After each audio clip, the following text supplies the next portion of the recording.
కలుగుతున్నటువంటి ఘనత ఇది.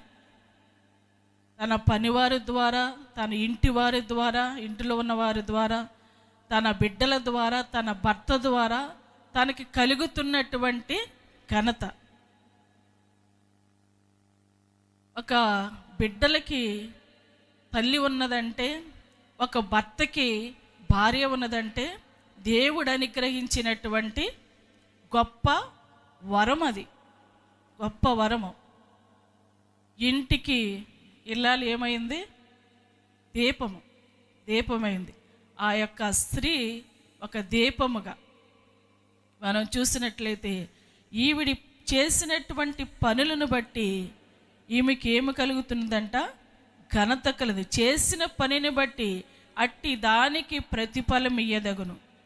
గౌనని యొద్ద ఆమె పనులు ఆమెని కొనియాడును.